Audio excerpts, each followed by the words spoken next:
HD here with a review. This is an anonymous review because I'm kind of trying to be nice and I don't like to say I don't like things, but I'm going to tell you about the things I like and don't like. This has been sitting in my cabinet for a while, apparently.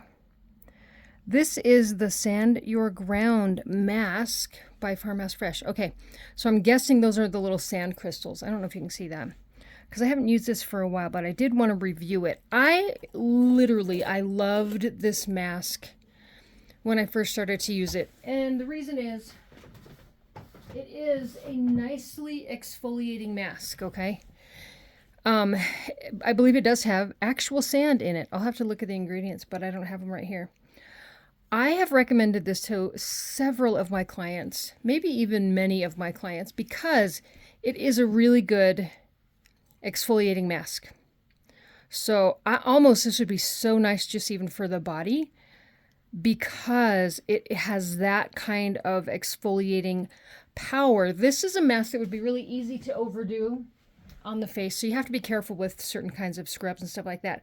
Some people would even say to not use scrubs at all. I do like scrubs. I think there's a time and a place for scrubs.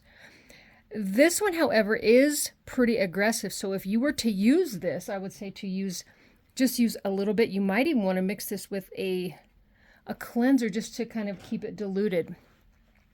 But again, I really do like, I don't know if it's pumice. I don't know what it is. I'll have to look it up. Maybe some sort of a silica or I don't know. Anyway, it's a really, really good exfoliating mask, but this is one that you can overdo it with pretty easily. The good thing about this one is that there's not a lot of active ingredients, so it's not going to, it doesn't have like acids as far as I remember. It doesn't have acids or anything that's going to work with the kind of exfoliating granules to make the mask way too aggressive. So really what you see kind of is what you get here. I have recommended this, like I said, to, plenty of clients, but there has been a problem with this mask with one of my clients, and I'm going to venture to guess that she's correct in her evaluation of this mask, and that is this. This mask has stained her skin. This mask will stain some things, but she said it literally stained her skin. So she had an Oompa Loompa orange cast for a bit. Now, I don't know if it's if it's colorant or if it is just the clay in the mask. I don't recall any clays ever actually staining the skin, but it's possible. But I do remember using this on client's face. It's not happening on my hand, but using this on my client's face, I do recall the color being a little bit difficult to get off entirely. Unfortunately, when you're doing a facial, you have more than one step. So it's not just a mask and a moisturizer. You're probably going to do other steps as well. And so I would say I could recommend this mask with the understanding that you have to use it carefully, right? You don't want to go crazy with this. This is a highly exfoliating mask.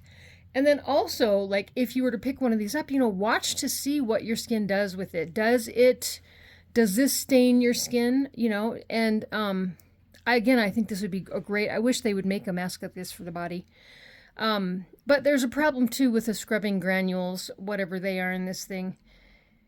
And that is that sometimes scrubbing granules in your products that don't dissolve in water will actually build up in your drain, and that is a problem. So anyway, I do like this one.